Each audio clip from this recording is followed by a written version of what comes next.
Assalamualaikum, salam sejahtera dan salam Malaysia Madani. Bersama saya Firdaus Rashidi dalam Berita Pagi Sarawak. Yang di-Pertuan Negeri Tun Pehin Seri Dr. Wan Junaidi Tuanku Jaafar dan isteri Tua Puan Fauziah Muhammad Senusi meluangkan masa hampir 1 jam melawat Bazar Ramadan Satok. Ketibaan tuan yang terutama berdua disambut Timbalan Menteri Utiliti dan Telekomunikasi Sarawak, Datuk Dr. Abdul Rahman Junaidi dan Datuk Bandar Kuching Utara, Hilmi Uthman. Dalam kunjungan kira-kira sejam itu, TYT dan isteri beramah mesra dengan peniaga dan pengunjung di bazar yang menempatkan 95 gerai jualan tersebut. Antara lauk yang dibeli adalah kuih tapai, bubur pedas, kerabu mangga, cucur rode dan ikan terubuk panggang. Tun Pehin Seri Dr. Wan Junaidi turut berkesempatan mengetuk sotong kering yang dibakar dengan tukul besi atau suntung tutuk yang merupakan antara juadah popular pada bulan Ramadan di Sarawak. Sarawak Skills dan Kumpulan Institusi Pendidikan KIP di bawah naungannya berperanan dalam membangunkan sumber manusia di Sarawak. Menteri Pendidikan, Inovasi dan Pembangunan Bakat Datuk Seri Roland Sagahwiin berkata, kewujudan institusi tersebut membantu mentransformasi ekonomi negeri menuju era revolusi industri 4.0 dan ekonomi digital. Menurut beliau, usaha itu juga selaras matlamat strategi pembangunan pasca COVID-19 PCDS 2030. KIP terdiri daripada College University ICADS, Automotive and Welding Institute of Sarawak, Sarawak Electrical and Industry Training Institute dan Sarawak Agriculture and Vocational Training Institute. KIP berkenaan menawarkan pelbagai program latihan yang dapat membantu belia meningkatkan tahap kemahiran sesuai dengan perkembangan teknologi semasa. Beliau berkata demikian semasa berucap merasmikan pembukaan Sarawak Skills Sri Aman dan penutupan program pembangunan pemacu komuniti di Bandar Sri Aman. Datuk Seri Roland juga berkata pasaran kerja ketika ini menuntut tenaga kerja memiliki pelbagai kemahiran dalam memenuhi keperluan industri. Manakala Sarawak menyasarkan sebanyak 20% daripada graduan Sijil Tinggi Pelajaran Malaysia STPM untuk menceburi pendidikan dan latihan teknikal dan vokasional TVET. Sementara itu, Sarawak Skills Sri Aman bakal menawar 3 kursus CJ Kemahiran Malaysia secara sepenuh masa dijangka bermula Jun ini, iaitu kursus elektrik, perladangan dan sistem komputer. Kira-kira 100 orang penduduk kurang upaya berkemampuan dari kawasan RPR Kidurong menerima sumbangan bakul makanan pada program ziarah Ramadan Tong Seng Huat berkolaborasi dengan Pusat Khidmat Ahli Parlimen Bintulu. Pegawai khas kepada Ahli Parlimen Bintulu, Stephen Kong Kai Sing berkata, program tersebut bertujuan untuk memberi bantuan dan meringankan beban golongan kurang berkemampuan dalam menyambut bulan Ramadan. Program yang julung-julung kali diadakan ini bukan sahaja untuk memupuk semangat kerjasama dalam kalangan ahli jawatankuasa Masjid Al-Mustaqim RPR Kidurong dan JKK RPR Kidurong dan masyarakat setempat, bahkan juga berkongsi rezeki dengan mereka yang kurang berkemampuan. Beliau berkata demikian semasa ditemui pemberita di pekarangan Masjid Al-Mustaqim RPR Kidurong Bintulu. Semua penerima terdiri daripada ibu tunggal dan orang kurang upaya. Tahap kebersihan dan keselamatan makanan dan minuman yang dijual di Bazar Ramadan Meditail di Hospital Umum Sarawak HUS akan dibantau dari semasa ke semasa. Timbalan Pengarah HUS Wan Samsuri Wan Hasbi berkata, para pegawai HUS akan ditugaskan untuk melakukan pemantauan.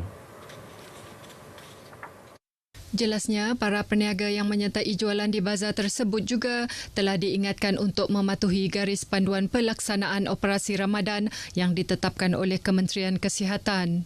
Beliau ditemui pemberita selepas merasmikan bazar berkenaan di pekarangan HUS Kuching.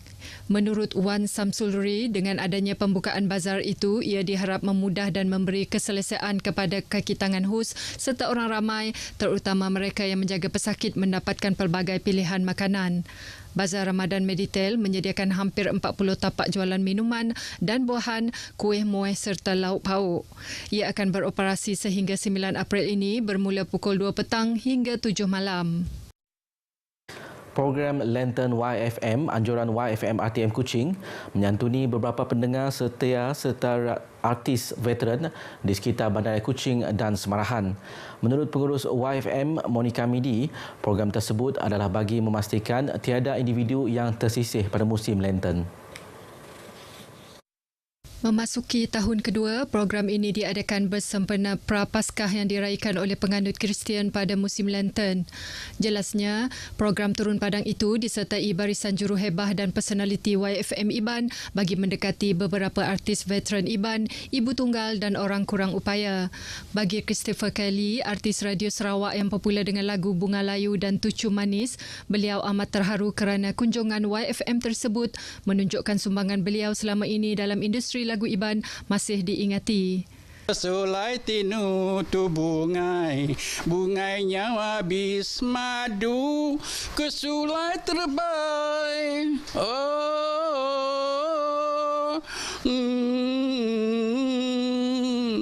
Bunganya layu.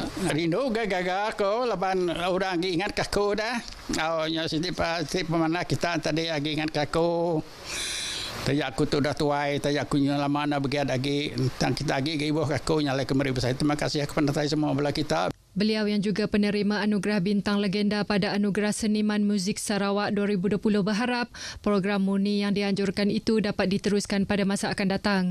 Sementara itu, seorang lagi personaliti program Radio Iban tahun 70-an, Ambrose Wan berusia 71 tahun yang juga komposer lagu Iban menzahirkan terima kasih atas sumbangan yang disampaikan sekaligus memberikan makna besar kepada dirinya walaupun tidak dapat berkarya lagi kerana mengalami masalah penglihatan. Pada program tersebut, hampir 20 bakul makanan diagihkan kepada beberapa individu serta gereja-gereja di sekitar Bandaraya Kuching dan Samarahan. Sementara itu, YFM RTM Kuching mengalung-alungkan kerjasama agensi serta badan bukan kerajaan dalam program tanggungjawab sosial korporat bagi membina masyarakat yang prihatin. Penolong penerbit program Lantern YFM, Bidayuh Francis Farrell Chu memaklumkan, menerusi program seumpama ini, ia juga dapat membantu golongan sasar B40 dalam meringankan beban mereka.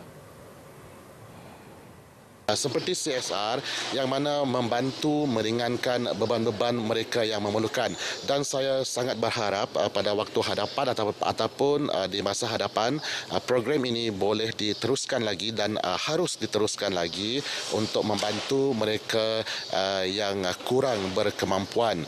Pihaknya bekerjasama erat dengan ketua-ketua kaum untuk memilih penerima yang terdiri daripada golongan B40 untuk memastikan bantuan sampai kepada golongan sasar.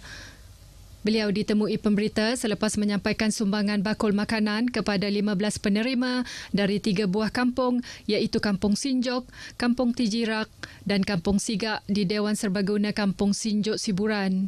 Sementara itu, Ketua Kaum Kampung Sigak David Rumat menyifatkan sumbangan bakul makanan berupaya membantu penduduk kampung khususnya dalam berdepan dengan kenaikan harga barang. Kalau boleh memang berterusan.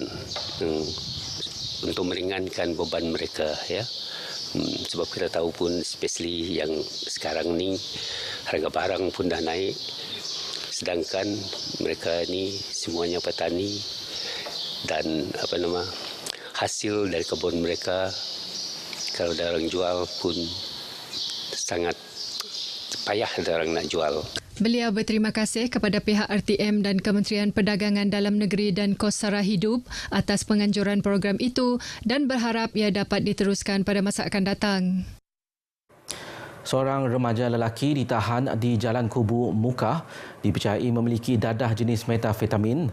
Menurut Ketua Polis Daerah Mukah DSP Muhammad Rizal alias, suspek yang berusia 19 tahun itu ditahan pukul 10.50 pagi semalam hasil risikan pasukan polis bahagian jenayah narkotik Mukah. Dadahnya dalam satu kenyataan media, hasil pemeriksaan kata suspek menjumpai satu keratan tiup penyedut minuman berwarna hijau berisi ketulan kristal dipercayai dadah jenis metafetamin dengan berat kasar sebanyak 0.28 gram. Manakala ujian air kencing mendapati suspek positif dadah jenis metafetamin dan amfetamin. Suspek yang tidak mempunyai pekerjaan itu kini ditahan bagi menjalani tempoh reman 4 hari sehingga 18 Mac. Kes disiasat di bawah Seksyen 12/2 Akta Dadah Berbahaya 1952 yang membawa hukuman penjara selama tidak lebih 5 tahun atau denda tidak lebih daripada RM100,000 atau kedua-duanya sekali jika disabitkan kesalahan. Berita pagi Sarawak berakhir di sini. Ikuti Stadium ATM selepas ini untuk perkembangan sukan tanah air dan antarabangsa. Dari sungai hingga segara, Palestin pasti merdeka.